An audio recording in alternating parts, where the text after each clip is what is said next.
E aí, já pensou em ganhar muito dinheiro com um canal de corte igual esse daqui que você está assistindo? No primeiro link da descrição temos um aulão para você que quer começar um canal de cortes e faturar muito aqui na internet. Também teremos planilhas que irão te ajudar na hora de organizar a produção do seu canal. Tá esperando o quê? Agora, mudando de assunto, Cá, você tá no Shark Tank, que é um programa que muita gente conhece, é um exemplo para muitas pessoas. E você foi convidada a substituir a Cris Arcangeli, que é uma grande empresária também, né, uma grande referência. Você ficou com medo? Você sentiu esse frio na barriga nesse projeto? Conta um pouquinho pra gente. É legal de contar essa história do Shaq, porque o Shaq, ele ronda a minha vida há muitos anos, né? Desde que eu comecei lá atrás a gravar vídeos e tudo mais, as pessoas falavam assim, nossa, você tem perfil pro Shark Tank, não sei o que. O Shark nem tinha vindo pro Brasil, era uma piveta, eu tinha 20 e poucos anos. É tempo que eu gravo vídeo. E daí eu falei assim, não, imagina, tal. E daí o Shark veio pro Brasil, né? Montaram o Shark Tank Brasil. E obviamente não foi convidada, era uma piveta lá. E sempre grandes empresários mais velhos, em geral, né? E daí foi curioso, porque daí as pessoas falavam, não, você tem perfil, você deveria estar lá, não sei o quê. E, sei lá, foram falando pros produtores, que eu não conhecia ninguém. E daí chegou um ponto que até a Fabi Saad, né, eu conheci ela, conheci meu trabalho, do Mulheres Positivas, e acabou falando, nossa, você tem perfil pro Shark, vou falar teu nome lá. Mas nem muita bola, nem sabia que ela, tipo, mandava, indicava alguma coisa, né? Muita gente indica. Eles têm uma baita curadoria de pessoas que eles recebem lá, tanto de empreendedores quanto de pessoas que podem ser Shark, né? Então eu acho que eles devem ter essa área, sei lá. E daí as pessoas falavam que eu deveria estar lá. E daí eles marcaram uma reunião para conversar comigo, mas não me falaram nem quem eu ia entrar, ia ser para uma cadeira como convidada, se ia ser meia temporada ou uma temporada inteira, porque tem essas 3 possibilidades, né? E quando eu fui convidada, eu fiquei lisonjeada, eu falei, nossa, obrigada, não sei o quê, papapá, mas o que vocês estão esperando de mim, né? Não, porque a gente gostou da tua dinâmica, a gente viu que você também investe em startups, eu tinha já começado a investir num pool de EduTech, né, de educação e tecnologia, até para trazer esse ar para dentro da Atom, a gente trazer a dinâmica de outras startups. E daí eles, não, a gente viu, muita gente vem falando do teu perfil, você já é investidor há muito tempo, a gente gostaria de conhecer você melhor, mas a gente ainda nem sabe quando vai ser a gravação, porque veio a pandemia, né? Então atrasou tudo. Ficou alguns meses e eu não podia contar pra ninguém. E eu não podia, e eu nem sabia quem eu tava substituindo, ou se eu tava substituindo, se eu tava como convidado ou se eu tava na cadeira principal. E isso foi 1, 2, 3 reuniões.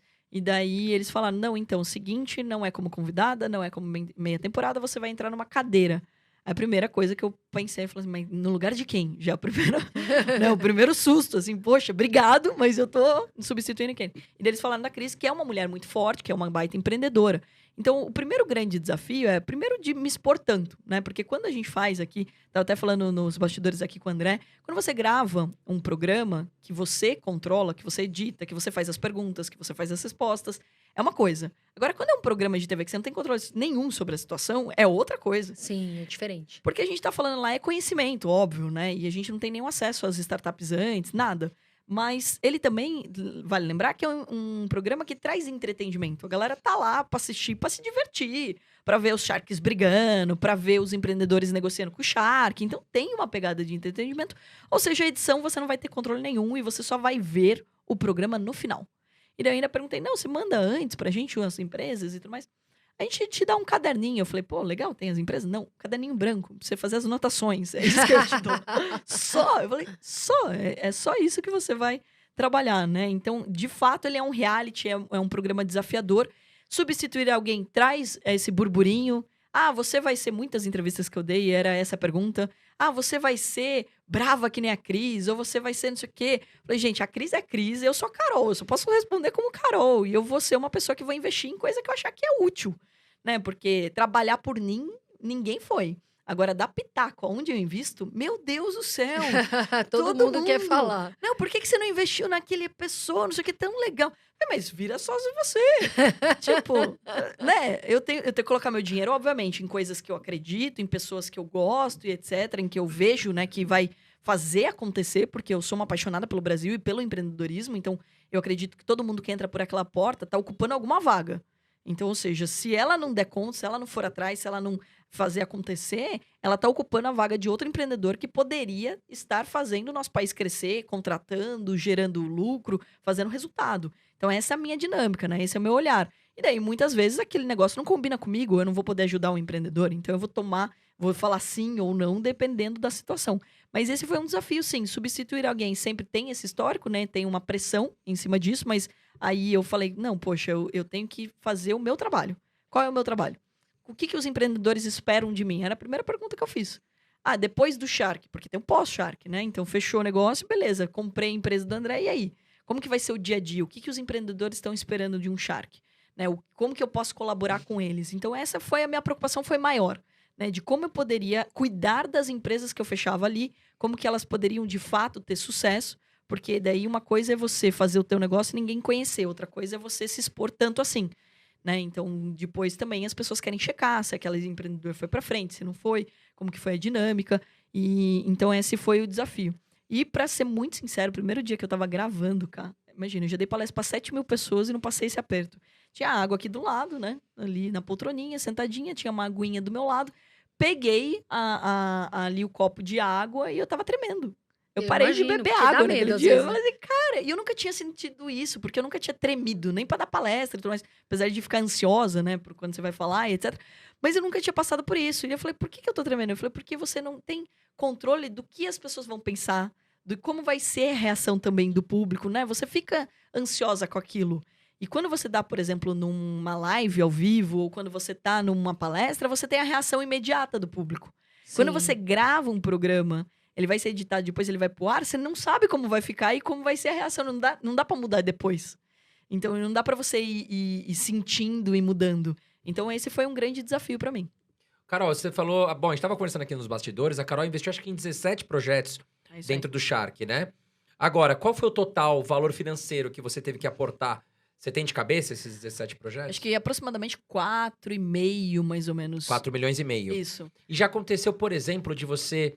Teve algum projeto que você... Bom, você tá ali, as pessoas apresentam a empresa, é tudo muito rápido, pelo que você falou. Você não tem informações prévias, você vai conhecer a empresa ali. Já aconteceu de você falar, pô, entrei, e aí do nada você teve que voltar atrás porque o que apresentaram ali ou não era verdadeiro, ou no fundo tinha algo mascarado? Então, no meu caso, né, assim, o primeiro ponto é que a gente faz uma due diligence, obviamente, depois, né? E eu sou bem rápida nisso. Então, a gente para de gravar num dia, no outro dia, 9 horas da manhã, já tá todo mundo. Eu crio um grupo no WhatsApp com todos os investimentos que eu fiz. Então, eles se conectam também. E daí eu coloco a minha advogada para explicar toda a questão burocrática do negócio, o pessoal que faz a due diligence, né, que vai pedir os dados, pedir os documentos para olhar de fato se aqueles dados, aquelas informações que eles passaram ali são verdadeiras, se tem alguma coisa que precisa ser ajustada, que muitas vezes vai ter ajuste, porque a gente está falando, não é só startup, né, mas são PMEs, né, pequenas e médias empresas ali que vão para o programa e que sim, claramente precisam de ajuste, né, não estão redondinha, dificilmente você encontra uma empresa que está 100%, que não precisa mexer em nada. Então, esse é o ponto. E também o nosso time de consultoria. Então, eu nivelo essas empresas, eu faço uma consultoria durante 2 meses, nivelando marketing, RH, etc. Isso independente de estar fechado ou não. Né? Então, e vale lembrar que eles também podem declinar. Então, ele tem um prazo para que eles falem, não, eu não... Fechei com a Carol, mas não fui muito com a cara dela, sei lá. Ele tem esse... Já aconteceu isso? Não, graças a Deus, ainda não aconteceu. Então, a única coisa que teve um investimento só que eu fiz, que ele tinha um processo no meio, e que isso inviabilizava o negócio dele. Processo jurídico, você fala. E daí, e era um processo que envolvia algumas questões, né? Então, assim, que inviabilizava, que era da área dele. Então, ou seja, isso não tinha como eu entrar no negócio. E daí, o que ficou, ele tá em stand-by, né? Não dei não, tipo assim, no sentido de não quero mais saber do teu negócio, então se você arrumar a casa, você pode voltar e a gente conversa de novo e eu quero te ajudar a abrir algumas portas e etc. Mas que isso não foi comentado lá, né? E por muito tempo ali na due diligence, ele demorou um pouco para dar essa informação, isso não é legal. Né? Então eu já pergunto logo de cara, tem algum problema e tal? Já me conta na largada, porque a gente vai descobrir. Então é melhor você já me contar na largada que a gente arruma junto. Né? Ou E essa é a ideia. arruma, ou infelizmente tem que fazer isso. Espera resolver, né? Espera resolver e depois você volta.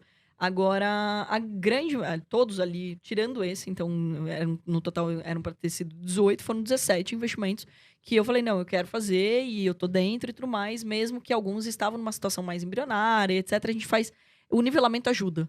Muitos deles ali, às vezes, tem confusão contábil, né? Porque, tipo, quando o teu negócio depende de você, aí mistura, né? Então, ou seja, essa organização financeira, às vezes, a gente tem que fazer também.